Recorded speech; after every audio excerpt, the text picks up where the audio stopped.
Welcome to the Jesus Missions Podcast.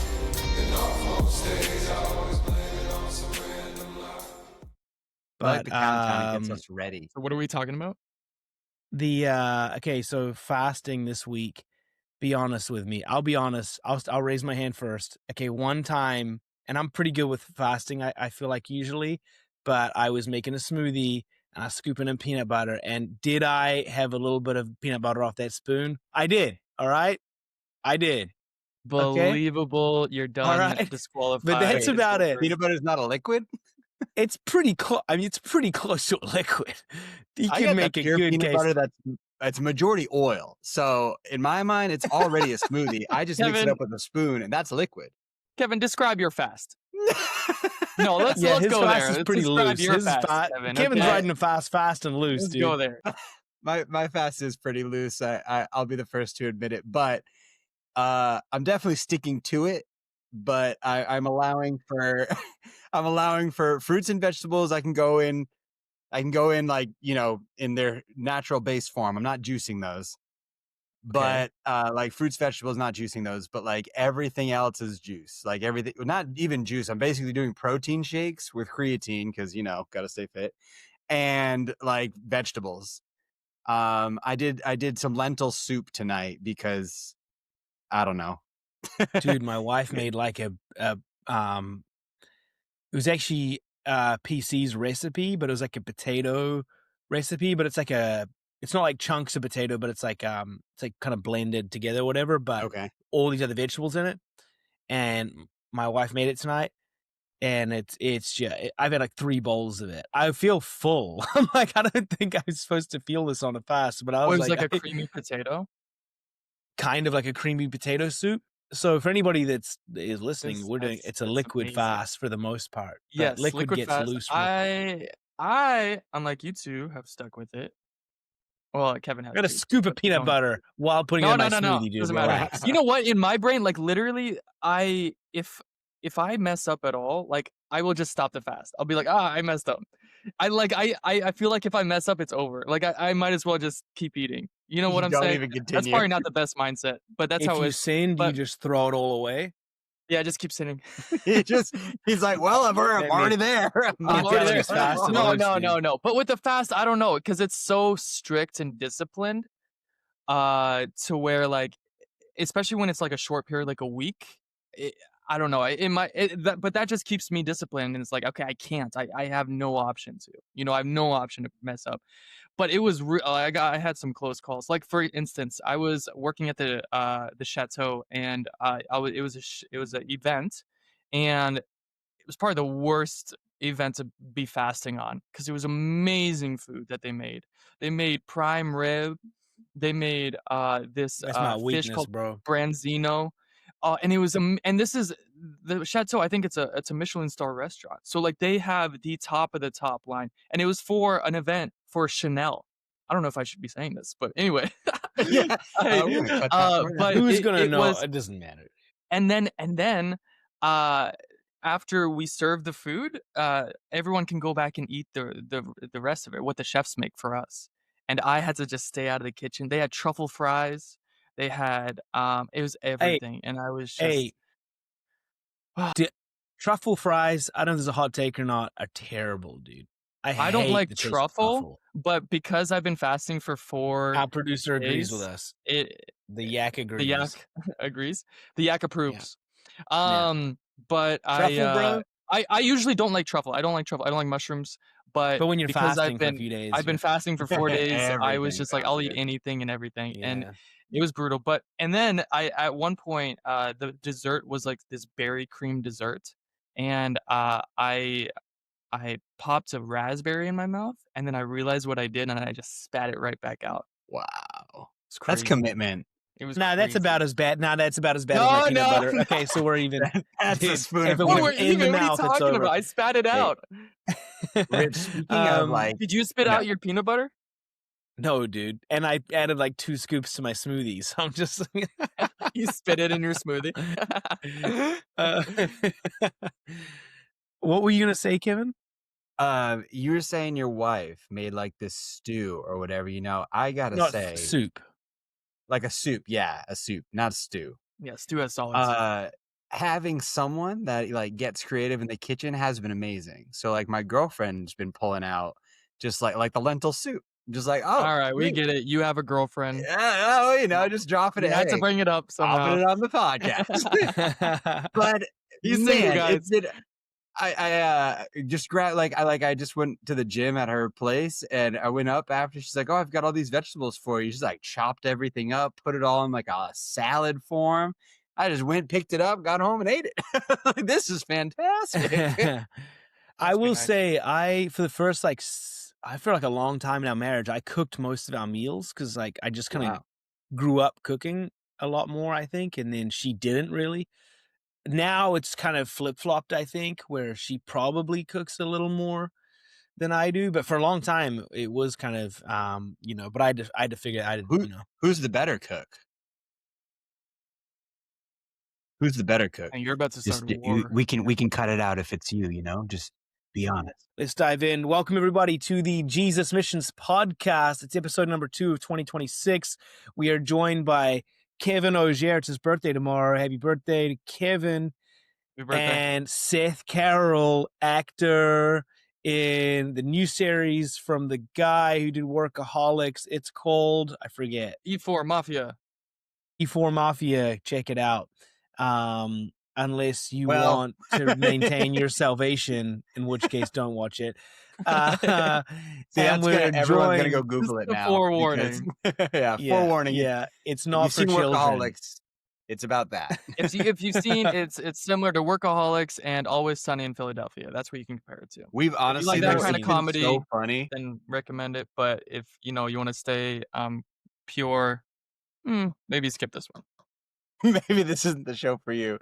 And we also have our nameless, faceless producer dubbed the Yak because in the Himalayas we just trekked by a lot of yaks. And so he's going to be pulling up our links today and doing all the back end stuff, looking things up. And so Team of Whenever 4, he pulls here up a we go. link, it's called the Yak Attack. The Yak Attack. You know what? I was thinking about our last trip to the Himalayas. I got to say this, I am so eager to get back to the Himalayas because I want to go to other places too, like Africa, Middle East. We're going to go to these places, but man, I just love something about trekking to those villages. And this next time with the kind of thought process behind what I really want to do is bring people into the world of the Himalayas. So, first trip we were kind of it was discovery. It was but we did a lot of missions. We went to 5 villages. Every village was a different experience. It was really cool. Second trip, we kind of stayed in one village, is what you guys experienced. But, and we filmed a scripted film. But now going back, I want to just it's pretty wild when we walk up to a village and you pray before you're walking up to it. And you're they don't know you're coming. You're just these foreigners. You're in the middle of the Himalayas. And you're just hopefully they have a room for us and some food. And you don't know if you're going to be sleeping outside or if they have power in their village. You don't know anything, and you do get a really different experience. The village that we were in all together in Dading or kind of, what was the Tippling, was a really nice village. Right. But then we went to another village that was further away from there, that no power, really rough conditions, super inaccessible to anybody else, on the side of a cliff. It's the only way you can get to. It's crazy. And so it's just, and then we slept in a roof in that one.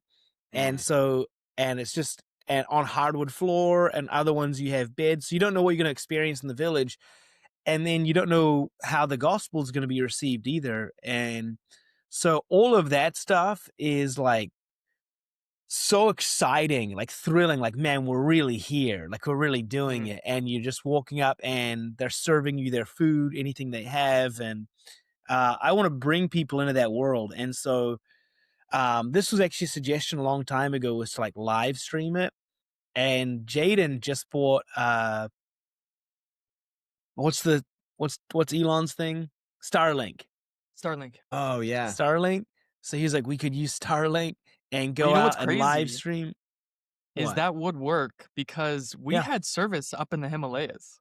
Some areas we didn't, but I think with Mm. Starlink you would regardless. Yeah. I think. Yeah. But either live stream or just film it like documentary style, like, and then post produce it, or maybe both at the same time. I don't know.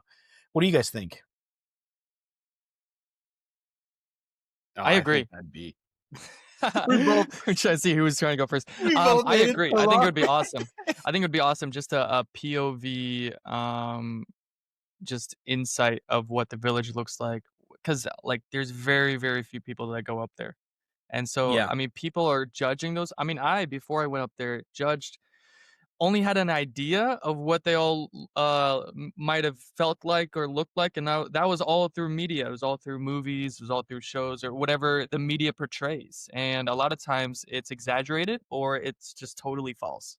So just going up there by yourself and being able to do that with video and just bringing people that content and showing people like this is how people really are. This is how people act. This is the way of life of people.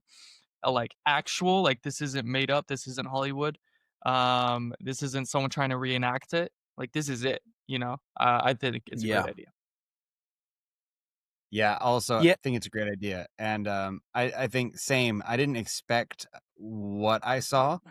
I really just had a different idea, but like even clothing, especially, like a lot of them just had, like Adidas, like just different and I was just like, oh, okay, like it's branded stuff. Well, it was really then- Adidas.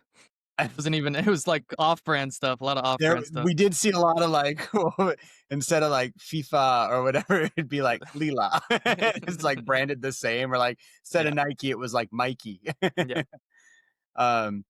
Yeah. And then the amount, like I'd love to just showcase the workers. Like there's people like 80 years old and still carrying sacks of rocks up the hill in like knitted baskets. And I'm like, man, like we're over here in America, like 40 having bad knees, and here they are 80, still going at it, and have like just sacks of rocks on their back, like carrying up a hill. I don't know why they move rocks all the time. It's for the roads, right? I'm like, so many people have had just backpacks. No, they're just staying busy. That's what I'm saying. I'm like, do you guys really? What time do they wake up? That's what we needed to ask. Oh, they got one dog that would never shut up over the night. Yeah, that's true. And then the rooster, that crows in the morning at sunrise. That was nice. The first trip we were on, we saw a lot more wildlife too. We saw like a lot more like fields with yaks. We saw monkeys. We saw some of these kind of like different things. I'm forgetting what else we saw. And the yak, I think you can comment in the chat too if you have any thoughts. There's like a chat there. You could write it in and we could see anything if you remember anything too. But I think it'd just be cool to just bring people in that world. I mean, also the Himalayas, by the way, is the world's largest mountain range, right? So there's like tens of millions of people who live in the Himalayas, in different regions. So if you go towards like the India side, it's more like Indian style culture. And if you go towards the China side, because it borders China, is more like Tibetan, like Chinese style. So even like the change in the Himalayas of like what kind of culture you're going to interact with changes and varies. And the dialects anyway, I think too, right? Isn't it like different dialects yeah, throughout tons. different villages? Lots of different dialects. Yeah. Dude, hey, how many words do you guys remember? Like I know Tatupani, Dandebat, Jamesi. That's probably it, dude. Jamesi. Hamatara Jaraju. Ajaratek. Oh yeah, because I don't know. There was one phrase I was going like I was dreaming about it. Like I was so worried that I was gonna screw it up in the scene, which I probably did, but it was one phrase that I just like was hammering down because it was so hard and it was so long. I don't remember now. Yeah. Yeah, I mean you and Jaden had to memorize so much. They had a leg Napoli. It was pretty wild. But you know what? I loved it. I love doing that work. I mean, that's what I want to do as an actor is to be able to learn other languages, even if it's just for a short amount of time, and pretend to be someone that knows that language. Is such a those are the challenges that I love. Like that's exactly what I want to do. I mean, and that film is gonna be like one of those films that's gonna just stick with you once it's produced for the rest of your life, because you spoke a foreign language. It's just the whole experience is so different than any other kind of film experience, right? Like, there's obviously bucket list items you want to do as an actor, but just like going to the Himalayas, trekking up to 13,000 feet for just one scene that we barely even got. Like, we had to cancel half of that scene, which, still hurts my heart because of that fog. Yeah. Um, But scene where that's everyone why almost that's why I died. got the tat. That's why I commemorated it because I knew it was a big deal. So I was like, I got to get yeah, something to commemorate it. it's like so many of the guys, well, 3, 4 guys got tattoos. Did Ruben get a tattoo? Yeah, Oh, he did? he did. Yeah, yeah, yeah. Pretty Aldo, sure. Zach, Did he not? Ruben, Seth. I don't I don't know. yeah, I don't know. Maybe, but it's Although yeah, got like 3 or something. He got yeah. like his neck tatted, his He ear. kept going back. He was like, I want to go back. Okay. It's like, dude, Speaking about, chill. like, Although okay, it's $1,000 for the trip and then 400 for a tattoo. Like just you save No, they $1,000 by were not cheap going. though. They were cheap. Yeah. Mine this would have cost in LA like 200 at least. And Yeah. over there we equated it to about $36. That's crazy. That is Yeah. crazy. it is I don't cheap, have yeah. tattoos, but that'd be the place to get them. Yeah. And I was worried that they were like, this is my first tat, and I was like, this is a horrible mistake. And then a brother of mine was trying to convince me to do it, and I did it. But Was that our producer, the Yak? Was he the convincer? nice, Kevin. Yes, he was. But they and I was worried because I was like, oh, they don't like I wonder if it's like gonna be like a stick and poke kind of deal situation, or how it was gonna be, or if it was just gonna be unsanitary and dirty. I was gonna get ink poisoning or whatever.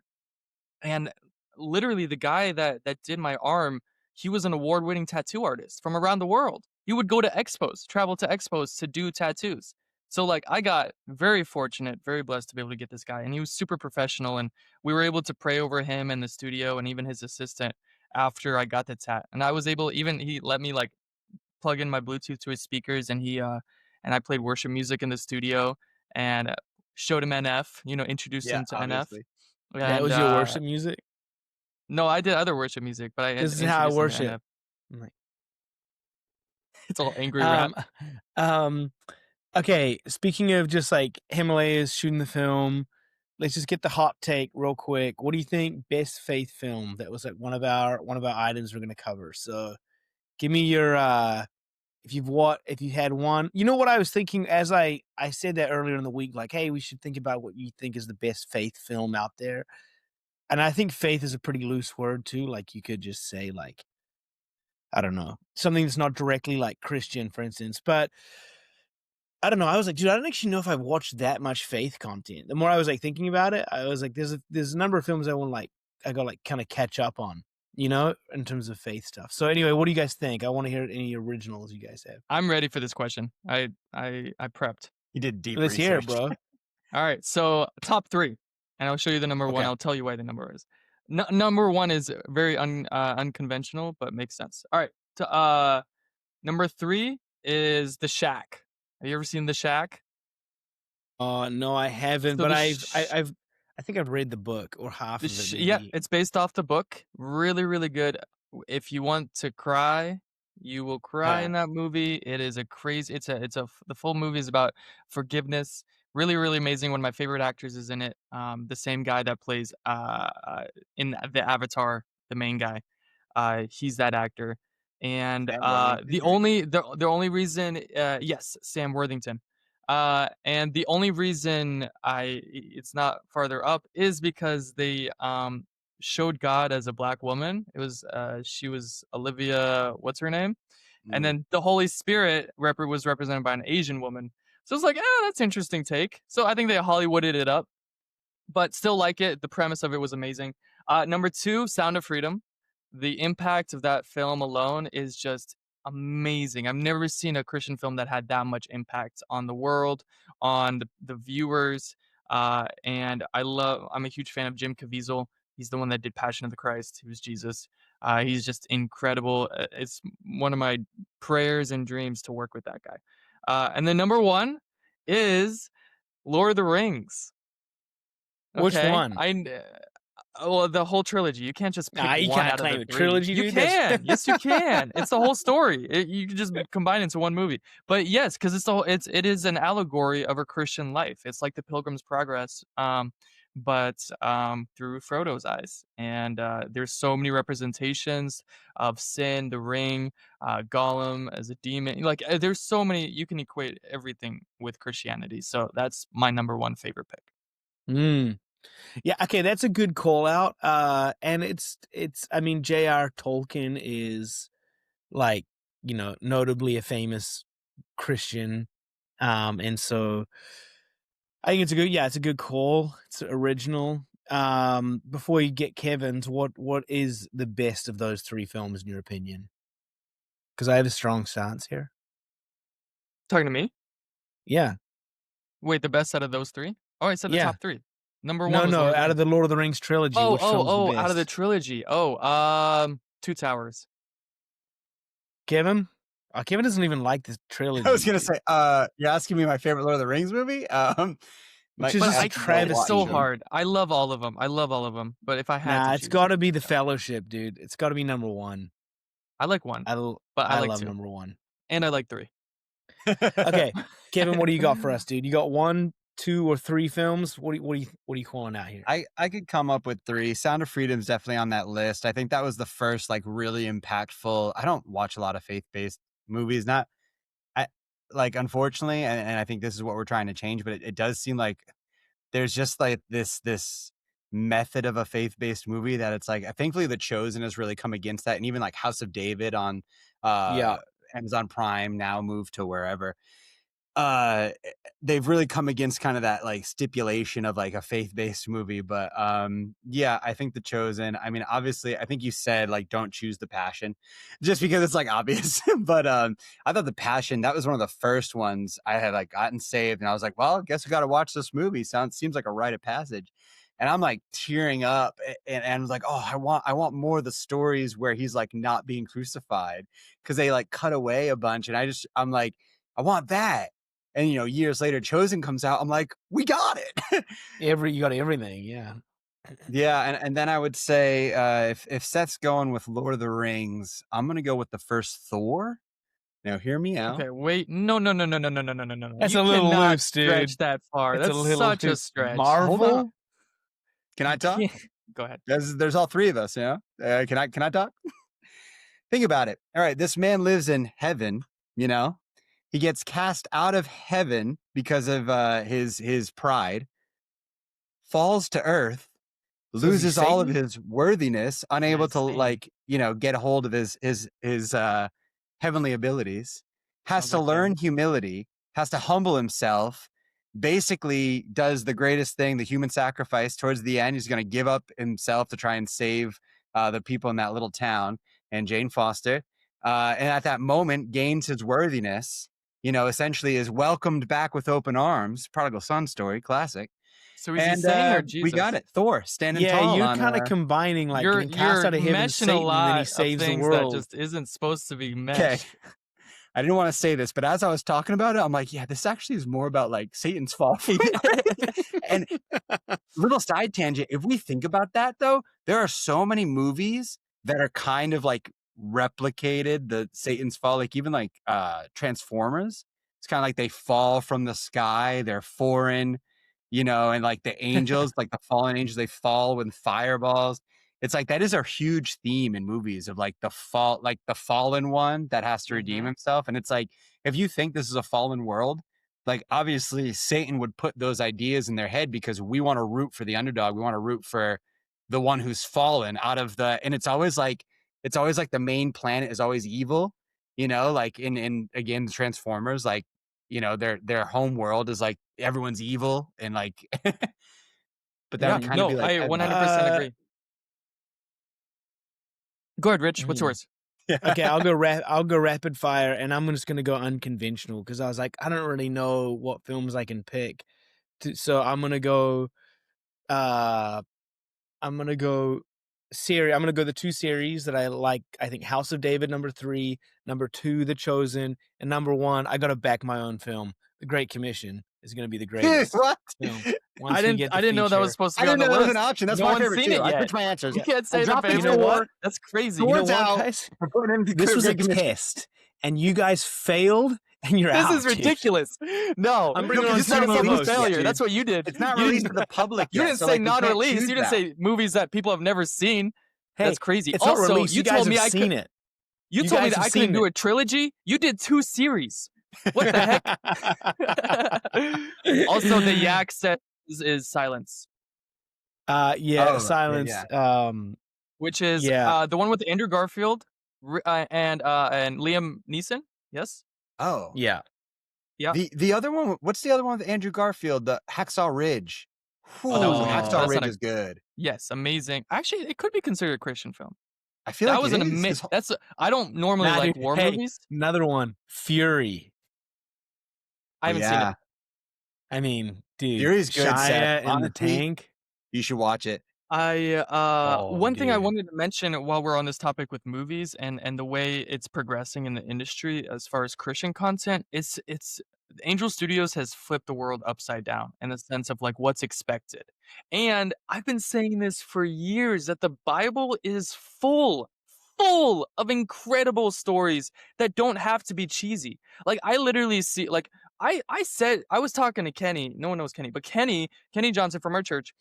I was talking to know him Kenny. before House of David. Well, our audience, the House of David. Before that came out, I was like, David needs to be a series. It could be Game of Thrones quality if you put that much money and Have you threw watched it in. it yet? Story of David. I saw the first season. Yeah, Season, and it's yeah. good. No, that's what I'm saying.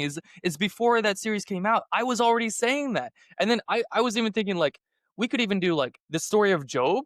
You could do that as a thriller or a horror. Okay, well, just hot take on all of this real quick.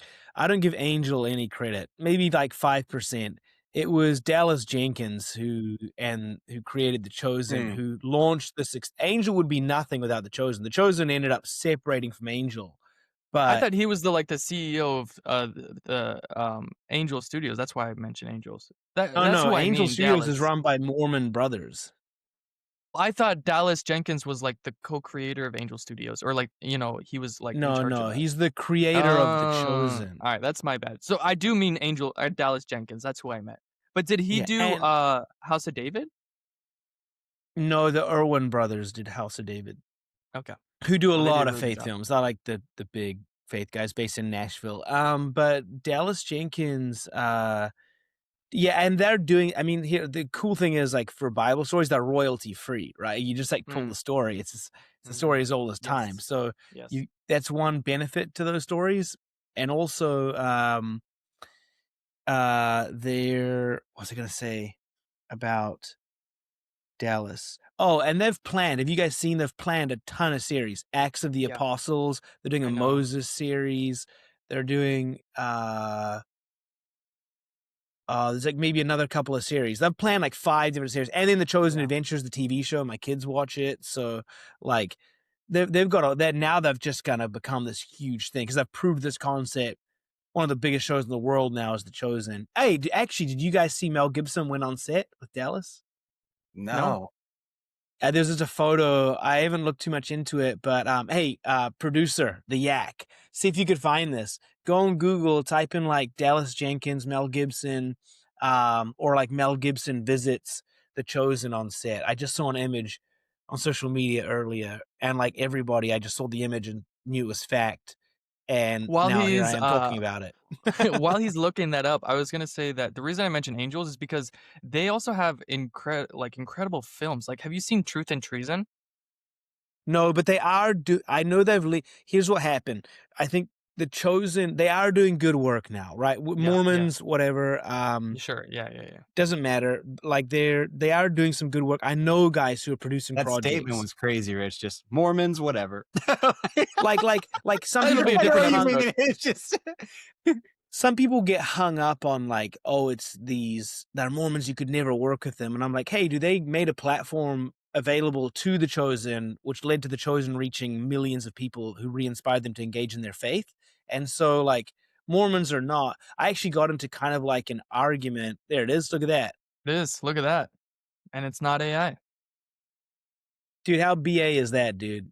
Like, That's awesome. amazing. that's pretty dope that he showed up, because he's making his own resurrection film. Yes. Right? And then like Dallas Jenkins is they're filming the crucifixion at the moment for season 6 of The Chosen. So is that's Mel amazing. Gibson That's perfect. like Christian? Like what is he considered? yeah, What does he is, but he's himself? got a wild. I mean, like, you A know, his wild anger story, right? outbursts and like he's been an alcoholic and he's had a lot of struggles. But like, dude, he made Braveheart. You know what I mean? And like, you know what? I only Lethal recently Weapon, became a fan of Mel Gibson because I only recently just saw Braveheart, and I was like, this is one of the best films I've ever seen. Braveheart, bro. And then I have was you watched like, The Patriot? no way. No, I haven't. The Patriot has Heath Ledger in it. It has Isaac. What's the guy who plays the bad guy? The butcher.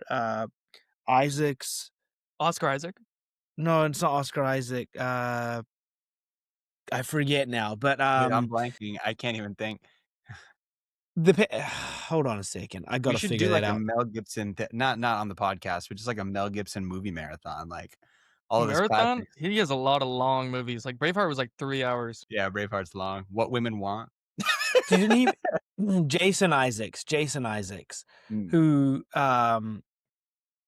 what is that? Are you guys getting a notification like I am? Maybe that's just No. me. Okay. Mm-mm. Yeah. What's the other one? Did he do Last of the Mohicans? He directed it, right? Yeah, he did. Is that He did. That's like there's one of the things that one put him he on. did like that's completely like it's Apocalypto, I think, is like no Oh, maybe that's what I'm no thinking of. Hold dialogue on. or something. Yeah.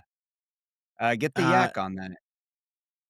Yeah, Yak. Look up. Hold on. Mel Gibson. What's the film he directed? Also, the yak Bro, he was shouted out. Mad Max. He did Lethal Weapon. Like, it's crazy that Mad he Max, directed yeah, Hacksaw Ridge. crazy. Yeah. What's the film he directed here? I gotta figure this out. Hey, it's either Last of the Mohicans. I think it's Last of the Mohicans. Or look up if Mel Gibson directed Last of the Mohicans. It's either that or Apocalypto. I believe it. For some reason, they're the same in my mind. Audience who is listening, bear with us. Thanks. Anyway, I think it's just cool that he went there. But what I was saying was, I think what happened with The Chosen with Dallas Jenkins is like Dallas Jenkins made The Chosen. He did it on Angel Studios. That was like the place that gave him a shot because he was kind of like a failed director, right? And then he like did The Chosen and got a doorway back in. He had a really bad flop in Hollywood. He got like a studio to give him like a few $1 million. What's the film Dallas did? Like I don't forget, but it was a flop. And he basically was like, I've ruined my career. Did The Chosen with a short film first, got some major traction, started the Chosen series, did season 1, had like no money to do season 1. They couldn't even film the last couple episodes, I think, until months later because they ran out of money. That was Chosen season 1. And then they proved this concept through like this donor base and building this huge support network. And then I think Angel, while they're on the platform, saw the success of that, basically leaned into that model, especially with faith-based work, because now everybody associates The Chosen and Angel together. And so now they just do all these faith films, even though maybe like, I mean, Mormons, are they Christians? Are they not? They're kind of an interesting bunch, but I think they're like, oh, this is our model now. If we just make more faith films, we're going to get a lot of traction. Their model also is very new and is working because it instead of like them having higher executives trying to guess what the people want, they have the people vote on what the next film that they make is going to be. So they already know it's going to be a hit regarding the audience that's going to be watching it. And then whoever else watches, they just get the fruit of whatever was voted for. And so that is like a genius idea because they have thousands and I think hundreds of thousands of members now that are voting on what movies Angel Studios should make next. Angel Studios does it, boom, it's done. And every now and then there's not like they did like a movie called Sketch, which I wasn't a huge fan of, but Whoa. Sketch with Seth Worley. I love that guy. Huge After Effects community right there. Copy that. Well, I just got to shout him out. I mean, like, hey, you hating on Seth Worley? Like, No, I'm just saying. Like, did you I see learned a lot of that After movie? Effects from them. Did you see that movie Sketch? Absolutely. Oh, wow, that's crazy. Okay, I saw his proof of concept for it, No, and I that was doesn't gonna count. see it in theaters. I just I didn't, so that kind of sucks. That's insane. Don't want to have that out there in the public. I'm gonna watch it though. I'm watching it tonight, right after That's this. insane. All What's right. the next topic, Rich? Yeah, we're gonna go into when the Great Commission will be completed, when Jesus is returning. Okay, so I'm gonna preface this one, and it's kind of a I want bold takes here, but realistic. Like, what do you? And look, everyone's gonna be like, well, you don't know the day or the hour. This is just a fun thing to discuss, okay? And the Bible basically says, I will come back when all people groups have been reached, right? So the completion of the Great Commission equals Jesus returning. So you could kind of estimate, like, when's the Great Commission completed? And I think in a second, I actually want to ask chat and pull up a screen and see what chat's best guess is, because that was Yak, you're on that? But but before we do that, do you guys have an opinion on how far away you think we are from either the Great Commission being completed or Jesus returning? And I want a date. Say a specific date. Okay, Yeah, not like let me like do a a little year. math I want before a I jump year. in. So I was thinking 2 generations. So if that's roughly 200 years then, because a That long? generation. No, generations are You 100 think think it's years. gonna be how that long do long? people live? I'm thinking our I don't think kids' that's how they kids. calculate. My children's children. That's when Jesus is coming back. What are you 20 backing to that 30 up with? years is a generation. Okay, so 20 to 30 years. So in 60 years, I think Jesus is coming back in Okay, 60 years. that's more realistic. I was gonna say 200. 2085, I feel like 2086. we would. And I was only saying 200 to get that generation. Basically, the real answer is my kids' kids. I think my kids' kids are going to see the return of Jesus. Wow. Okay. I think our kids. generation's pulling up with, like, because you look at how the world has changed. Like, look at, for one, with AI, all the stuff that's coming out. I feel like people are going to start craving like reality and truth. Even the stuff with, like, if we can even go there, like the transgender stuff and all that, and all these people coming out about how, like, the hormone therapy has just like ruined them, and they're like, just all this stuff of like, hey, we want something more than just subjective truth. Like, you want absolute truth. Now I think that's pushing a generation towards Jesus, because we're seeing it even with the youth. Like, you see our youth nights blow up, and you just see the youth coming to Christ in a way that, like, we've never seen before, and people being hungry for Jesus in a way that we've never seen. So I think we are the fathers. We're going to father a generation that loves God like we've never seen before, loves missions, that, like, because I'm sure, Rich, even with your kids, you're the only one of us here with kids. Like, those kids are going to grow up like warriors for Christ. Whereas, like, I didn't really have that, and Seth had it in a different way. But I mean, I think your kids are going to grow up, and then their kids are going to be so sharp and so, like, on top of it, because they're getting that trickle down effect, that I think those are going to be like the strongest generation, basically, to fight the end times. I mean, it says the end times is going to be crazy. Like, even the elect will be deceived. That is crazy. That means, like, even the top of the top, the most spiritual person you can think of right now, even they will be deceived. Like, and that's why I think we're going to need the strongest Christians ever, which I think is going to happen once our kids father other kids and be able to, like, instill that level of faith in them. That would basically be my grandkids, is what you're saying. Your grandkids. And I think it's soon, because you look at the signs of the times, and Jesus says, you guys ask for a sign, but you don't even know, like, you read the sky, when it's harvest time because of the weather. And you look at the signs of the time, like, I mean, I'm sure you guys are keeping up, but, like, it really feels like World War III is on the brink. And then Jesus says the next time it'll never destroy the earth by water again. Next time he'll destroy it by fire. I believe that fire is going to be nuclear war. And if we go to war, World War III, it's going to be bioterrorism and it's going to be nuclear terrorism, because so many nations are equipped with nuclear weapons now. And then and even cyber terrorism. I didn't even think of But that. that's different. But that's different. So God destroyed the earth by a flood that was like controlled. God controls the weather, right? Whereas you're talking about nuclear war would be man-made fire in a sense. So is that? Do you think Can I jump in? Yeah, I think it's gonna be a sun flare. I think because they already have signs of the sun flaring up and all that, and it just looks like every year or every few years, it just seems like they find something new with the sun and how it's reacting even more so than before. So that's kind of my theory. But as far as or Rich, do you want to take your guess before I take my guess or? No, I'll wait. Go ahead. Okay. All right. What do you got? Well, first let me honor the yak. He says Yak's between got some good 30 guess. to 50 years. His second guess was within 100 years. And then he's asking if we believe in the rapture, which we'll get into that later. I believe in the rapture for sure. That's part of the end times. Anyway, Is it though? I think contrary to Kevin, I think it's gonna be sooner. I agree with the yak. I think it's gonna be between 30 to 50 years, if not even sooner. And the reason I say that is because technology, now that we have AI, is gonna progress so exponentially more than when it has the past 50 years. And so with that, there is going to be technology where we're going to have to implant microchips into our brains.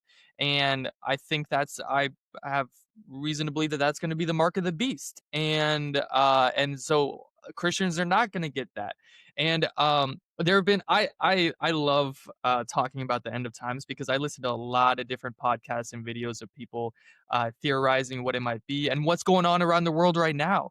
And Jerusalem, if I'm not mistaken, is already, if not, they are starting to build the temple, the second temple or something along those lines. Um, I'm not a huge expert on that, but I know that they already were making plans on it, and I think they're secretly starting to build the temple as we speak. There was something about the red heifers, the red cows, that the they're guys already are trying to born. breed 'em in They're Texas. over there. The yak is nodding his head. Yeah, so a lot of things are happening, and I really do think it's gonna be sooner. I'm already looking out for the Antichrist, which that's a little fun little thing. I'm guessing who that is, which I have a theory, which I won't get into until after Rich. You should does get into his the answer. theory at some point, though. I do. I will after Rich. Yeah. But if it's yeah, that's my guess. president, is it the president of France? No, I'll tell you. No, you're gonna be so Okay. surprised on my Yeah. guess. But go ahead, Rich.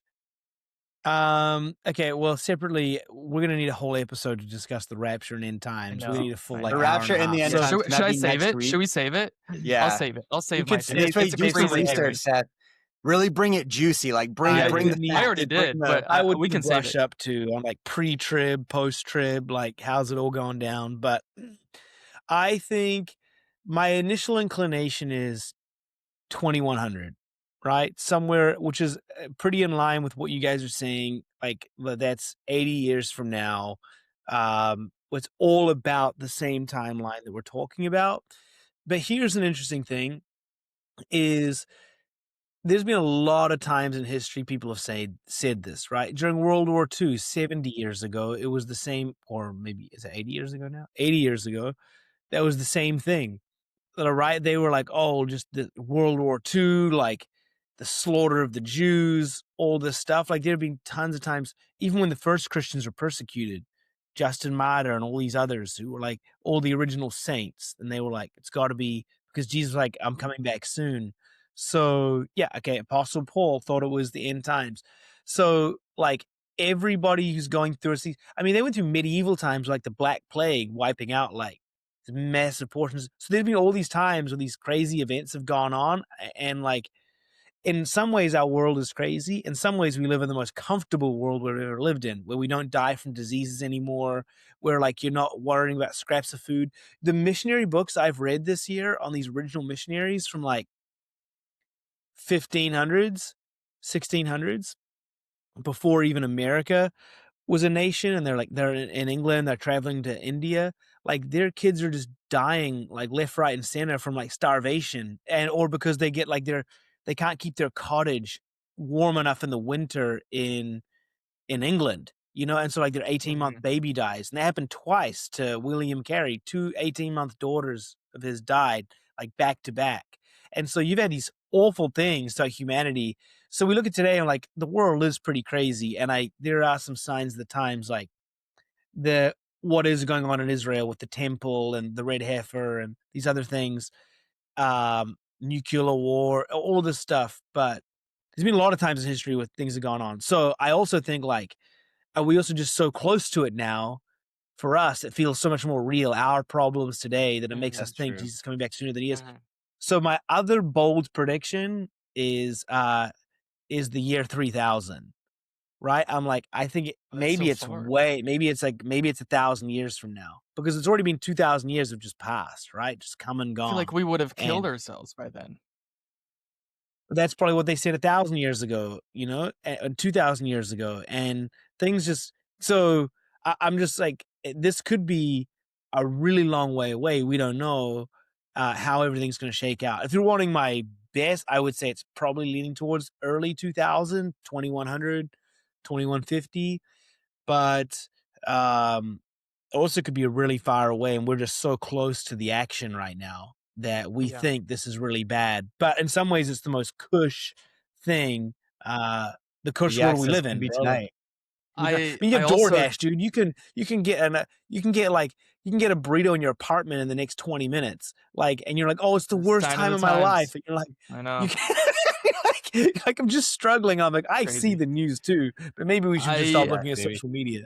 I do want to mention something that we mentioned earlier with what we're planning on doing in the future with missions. But so the Bible says that Jesus won't come back until the Great Commission is fulfilled. Yes? Okay. What that means is that everybody has at least heard the name of Jesus. Not that everyone's accepted Jesus, but everyone has at least had the opportunity to accept Jesus, right? Heard the name of Jesus. Now, we mentioned Starlink. Starlink is a huge innovation because it now provides internet to anywhere around the world. Because there's satellites everywhere, you can be in the North Pole, in the Arctic, in Nepal, on Mount Everest. If you have Starlink, you can get internet. And with that, with the growing of content and the growing of influencers and people just getting, even Christian influencers getting the name of Jesus, pastors, all of that, then I think people not necessarily need to hear it from someone else's mouth physically, being preached to, but they'll hear it through media. They'll hear it through content, and that'll progress the Great Commission even faster. So that's why I think it's sooner than later. You can enter there. I want to hop in real quick. Can I get like 1 minute to pee? We are on a liquid fast, and I am just holding it right now. You could have just gone. Go, do your thing. I'm going to. You didn't even have to announce that. That was crazy. I'm going to. Okay. In Christian teaching, the exact time Jesus returns unknown. According to the Bible, Jesus says no one knows the day or the hour. We know that. Okay. Many opinions. Jesus' return before the literal 1,000-year reign. Okay, you should prompt and say, if you had to guess, what? You just make it give you an answer. Give you a specific answer. What is the most likely date Jesus will return? And I have another way to ask this.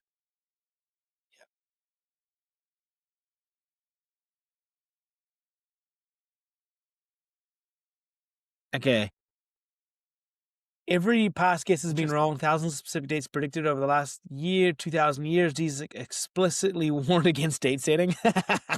And many theologians, sudden and unexpected return. If forced into speculation, which is what we're doing, chat, it will be far in the future because history continues much more normal. I don't know what that means.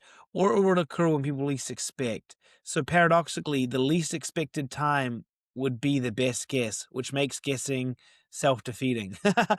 Bottom line, almost anything near fire is almost certainly wrong. Okay, ask it this, right? Ask it, when will the Great Commission be completed?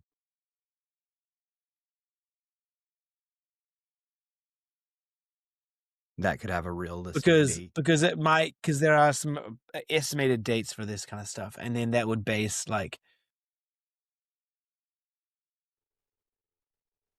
Okay, so why completion is debated. Okay, so the completion is debated. Differing understandings. Completion, the Gospels reach every people group. Many missiologists track this by unreached people groups. This mean it is not yet complete, though progress is significant. Proclamation view, completion of the gospel has been credibly proclaimed worldwide, not necessarily accepted by all. I think that's kind of the same thing, though. When will it be? I'm going to go down further. So when will it be completed?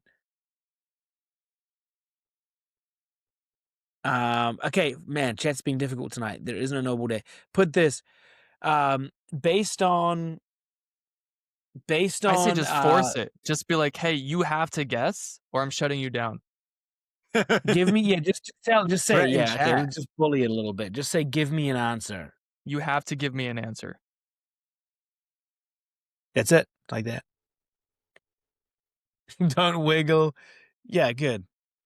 Force it. Let's go.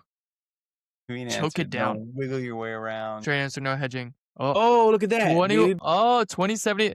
Wow. We were right. Let's go. Good job, chat. Okay, look, that's pretty cool. Okay, so with current rates, nearly all remaining unreached people groups are expected to have at least an initial sustainable Christian witness within this century. So by 2100. Bible translation, global migration, and digital communication have massively accelerated reach compared to any prior era. Mission organizations themselves, like Jesus missions, commonly project full coverage within decades, not centuries. So if completed means the gospel is credibly being proclaimed to all people, not that everybody converts, then within this century is realistic. Final answer stated plainly, around the year 2085 is the single most reasonable guess. I'm going to say this again. Chat GPT, we asked it when the Great Commission will be completed because the Great Commission being completed means Jesus is coming back, and it gave us the year 2085. That is its estimate for when all people groups will be reached, and that is the most credible understanding we have of when Jesus will return based on what Jesus says in Scripture. Bam! We did it. Nice. Now, Solved. I do want I'm gonna go to to sleep. follow I'm up with kidding. that in the sense gonna go to sleep. of one of my favorite quotes, and this is I don't know Okay, if you can he stop took it from sharing. somewhere, but John Bevere said this, but basically it was, we need to be what was it? We need to live in the way that like Jesus is coming tomorrow, but plan like he isn't coming for 1,000 years. Does that make sense? Yeah. So I often wonder why churches don't talk about this more. Because for me, I feel it like as a Christian and a believer, I feel it as a motivation to continue to run this race that God has given me. And it just gives, because I'm like, man, what if Jesus comes back today? Like, I got to do anything that I can to share as much as I can to, all that. It really gives you this push and motivation. And I feel like a lot of people, they almost like look down upon this kind of talk, and they're like, don't talk about that because no one really knows the hour or the minute or whatever, or the dates. And so we don't even need to waste our brain cells on it. I think it's the opposite. I think we should talk about it. I think it motivates people. I think it's like, okay, he might be coming back tomorrow. What are you doing? Obviously don't like sell your possessions and all that, like the guy from, Africa that told everyone to sell their possessions and come to his ark, which we could talk about that later. Hey, yeah. I don't think I'll be alive because 2085 I'll be 94. Dang We're gonna be it. pessimistic, Rich.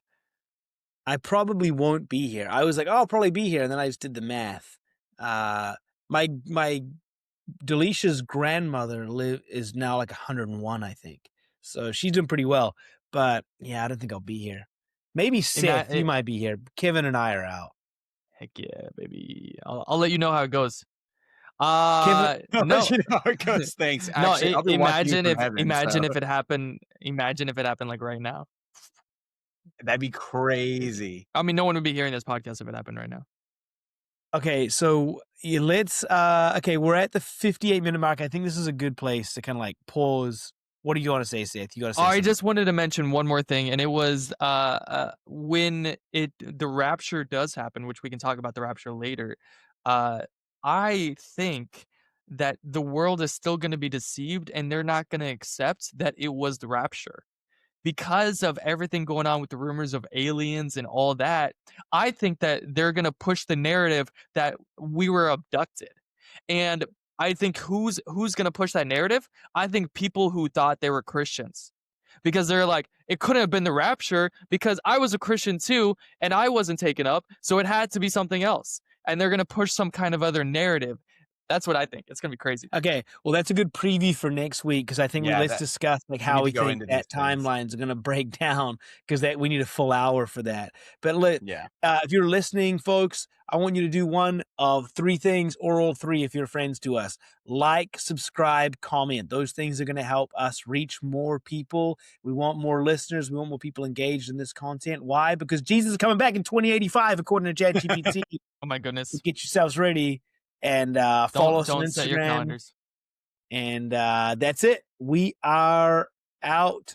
The yak, you can kill it. Thanks, Yak. Thank you for listening to the Jesus Missions podcast. Make sure to like, subscribe, and share.